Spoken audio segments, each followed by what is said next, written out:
नरेंद्र मोदी मेरे साथ बच्चों का खेल खेल रहे हैं। हाँ। मैं उनकी यातना का पैमाना चेक करना चाहता हूँ।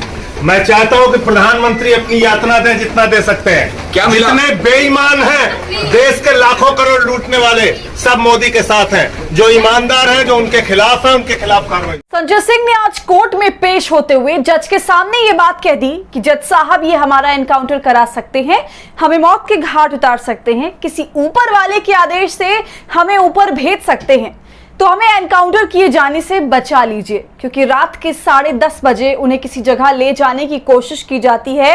ऐसे में रात में कहीं ले जाना जबकि वो कस्टडी में हो, कई सवाल उठा रहा है। ये शक पैदा कर रहा है कि कहीं ये मेरा एनकाउंटर ना करा दे। नमस्कार, आदाब, आप देख रहे खबर अड्डा और मैं हूं आपके साथ सुम्बुलीरम। आज संजय सिंह को कोर्ट लाया जा रहा था, तभी वो कोर्ट पहुंचते समय मीडिया की तरफ चीख चीख कर बात करने लगते हैं। संजय सिंह ने कहा कि पीएम मोदी मेरे साथ बच्चों का खेल खेल रहे हैं।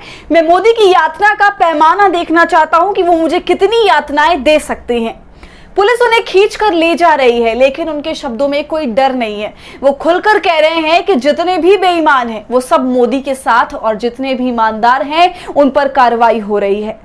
संजय सिंह का यह कहना है, राजनीति के गलियारों में चर्चा का विषय बना हुआ था कि संजय सिंह ने जज के सामने ऐसी बात कह दी कि हंगामा खड़ा हो गया। संजय सिंह ने जज के सामने खड़े होकर कह दिया कि जज साहब हमें बचा लीजिए, वरना ये लोग मेरा एनकाउंटर कर देंगे। दरअसल आज संजय सिंह की कस्टडी खत्म हो रही थी, लेकिन इसे 13 अक्टूबर तक के लिए बढ़ा दिया गया है। मतलब ये कि 13 तारीख तक संजय सिंह ईडी की कस्टडी में रहेंगे। वहीं दूसरी तरफ संजय सिंह के मीडिया से बात करने पर रोक लगा दी गई है। मतलब ये कि अब संजय सिंह कोर्ट में पेश होते समय मीडिया से बात भी नहीं कर पाएंगे। सुनवाई के दौरान संजय सिंह ने कहा कि मुझे रात करीब 10:30 बजे कहा गया कि आपको बाहर ले जाया जा रहा है। पूछने पर उन्होंने बताया कि वे मुझे तुगलक रोड थाने ले जा रहे हैं। इस पर मैंने पूछा कि जज की इजाजत ली है क्या। मेरे अड़ जाने पर उन्होंने मुझे थाने ले जाने की बात लिखित में दी। इसका मतलब है कि इनका दूसरा एजेंडा है। जज साहब इनसे पूछिए किस ऊपर वाले के कहने पर मुझे ऊपर भेजने की तैयारी थी। मेरा केवल इतना अनुरोध है कि मुझे जहां भी ले जाना है जज साहब को बता दीजिए। मतलब ये है कि कौन ऊपर बैठकर ये आदेश दे रहा है कि संजय सिंह को ऊपर भेज दो। पहले आप सुनिए कैसे कोर्ट से पेश होते समय संजय सिंह ने कहा कि पीएम मोदी उनके साथ बच्चों का खेल खेल रहे हैं। संजय जी, क्या पूछा ईडी ने, क्या मिला? प्रधानमंत्री नरेंद्र मोदी मेरे साथ बच्चों का खेल खेल रहे हैं। हाँ। मैं उनकी यातना का पैमाना चेक करना चाहता हूँ। मैं चाहता हूँ कि प्रधानमंत्री अपनी यातना दें जितना दे सकते हैं। क्या मिला? जितने बेईमान हैं, देश के लाखों करोड़ लूटने वाले, सब मोदी के साथ हैं। जो ईमानदार हैं, जो उनके खिलाफ हैं, उनके खिलाफ कार्रवाई। मतलब इस देश का एक सांसद कोर्ट में खड़े होकर जज के सामने इस बात का अंदेशा जता रहा है कि दिल्ली पुलिस उनका एनकाउंटर कर सकती है। वैसे पुलिस हिरासत में एनकाउंटर का इतिहास किसी से छुपा हुआ नहीं है, क्योंकि जिस अतीक अहमद को माफिया बताया गया, उस अतीक अहमद को अगर कोर्ट सजा देती तो दूसरों के लिए वो एक उदाहरण बनता। लेकिन पुलिस कस्टडी में अतीक अहमद को 3 आतंकी मौत के घाट उतार देते हैं, जबकि अतीक अहमद पूर्व सांसद था। लेकिन अब राज्यसभा के सांसद संजय सिंह कोर्ट में जज के सामने इस बात को रख रहे हैं कि किसी ऊपर वाले के कहने पर उन्हें भेजने की तैयारी चल रही है। वो ये बताने के लिए काफी है कि किस डर के माहौल में संजय सिंह को रखा जा रहा है। वहीं आज आम आदमी पार्टी के एक विधायक अमानतुल्लाह खान के घर पर भी ईडी की रेड चल रही है। सुबह से अमानतुल्लाह खान से पूछताछ चल रही है। इस पूरे मामले पर आम आदमी पार्टी के राज्यसभा सांसद राघव चड्ढा ने मीडिया से बात करते हुए कहा, कांग्रेस के नेताओं पर रेड चल रही होती है और आम आदमी पार्टी से तो विशेष प्यार है। हमारे तो कई नेताओं को इन्होंने पकड़ के झूठे मुकदमों में जेल में डाल दिया।